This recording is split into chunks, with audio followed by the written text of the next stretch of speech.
My curse, my Flavortown 2, Flavorbound. I sat on the floor of my kitchen in a circle of candles, wreathed in the shifting, flickering light. I was working on opening the device. It was triangular in shape and made of wood or metal. It was tough to say. The puzzle had what appeared to be representations of pepperoni and cheese on it. Somehow, I had to reconfigure this into a pizza slice if I wanted to open the portal to Flavortown. Hours passed. I was making progress, twisting a pepperoni here and realigning some cheese there.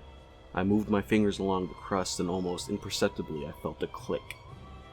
I knew I was almost there. I spun the crust around and suddenly I heard the tolling of distant bells. Taco bells. And a glowing, almost neon blue light started to pour in from nearly every crack and seam in the room. I heard the cans of Mountain Dew in my fridge explode, and various bags of chips and other junk food started throbbing and pulsing. They too eventually burst open. I turned to my right, and suddenly there was an open doorway where just seconds ago there was a blank wall. Fog filled it, and it was lit by that same blue light. I couldn't make out anything just past the entrance, but I knew this was my ticket to Flavortown.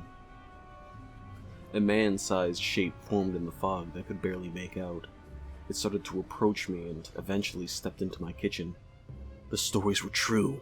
The pizza puzzle had been solved, and the mayor of Flavortown himself, Guy Fieri, was now in my house. He looked different. He wasn't wearing the bowling shirt. Instead, he had on some kind of latex and leather contraption that did not fit him in the least.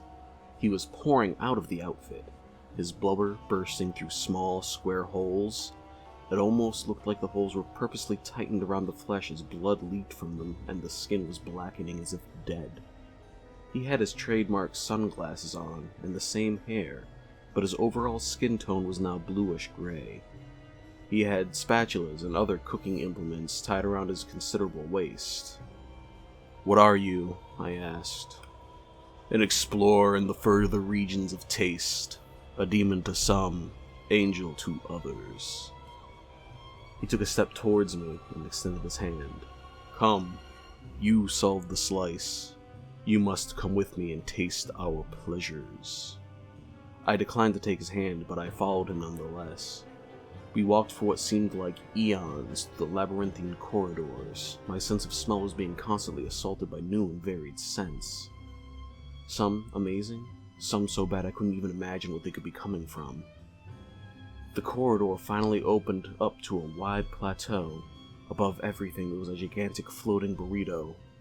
It was impossibly large and could be the origin of various food smells. Flavortown seemed like it would be a lot nicer than this when I heard the stories.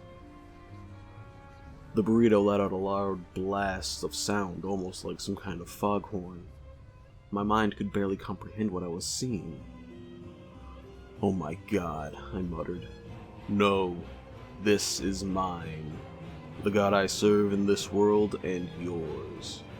The god of flavor, hunger, and grease. My god Burathon, Lord of Flavortown." I gasped for air. The stench of this massive, shifting burrito was starting to overpower me, starting to make me have flashbacks of meals past. "This is what you wanted.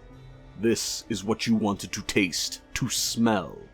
You wanted a one-way ticket to Flavortown, and now you have one," Guy shouted and chuckled. Behind me, I heard a noise like greased-up ball bearings moving a slab of wood. Guy took a step towards me and declared, "My god wants someone to taste what it's created, and I brought you." He shoved me hard in the chest and I fell back, immediately landing in what appeared to be an open upright coffin of some kind. Something restrained my arms and legs. I had a split second to look down, and I saw oversized forks and spoons holding me in place. A sharp, stabbing pain erupted from my side, and I saw a tube of what looked like Crisco impaling me, pumping me full of the substance. More spoons and forks held my head in place with my mouth open. An arm made of what looked to be sausage and bacon dropped down in front of my face, jamming itself down my throat. I couldn't breathe. The smells and pains were overwhelming. I blacked out. I awoke being held at a 45-degree angle, still restrained, although now my head was free to look around for all the good it did me. The room was nearly pitch black. Guy approached me with a grin plastered on his cold face. He removed his sunglasses and I saw that his eyes were sewn shut. I gave up a lot to become what I am now. Sight is meaningless to me, so I cast it off. It's all about that taste, brother.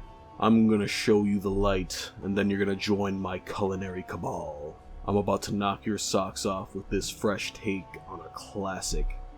When I put this in your mouth, you're gonna feel like an ATM, cause this is money. He stepped out of view and returned with a wheeled table not unlike those you would see a cadaver on in the morgue. It was covered in macaroni and cheese. He took a large spoon off his belt and thrust it into the heaping mound, then turned to me and shoved it into my mouth with a dispassionate look. The spoon shattered one of my teeth. He loudly shouted, "Cha-ching!" Through the blood and enamel, I could taste the cheesy mess. My sanity must have started to slip because it really did taste good. After I swallowed, he filled my mouth again immediately. This time it tasted slightly different, better somehow. There was a hint of something that I couldn't quite place.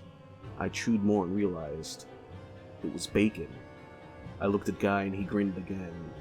"You tasting that bacon yet? It really kicks it up a notch, huh?" He started making sucking sounds with his mouth and then smacked his lips, belched and ate some of the mac and cheese himself. "That bacon is made of long pig, if you know what I'm saying." I looked down and saw that strips of my flesh were cut from my torso and legs. This, and many more horrors, were to be my fate for all eternity. It looks like I got myself into nothing but trouble.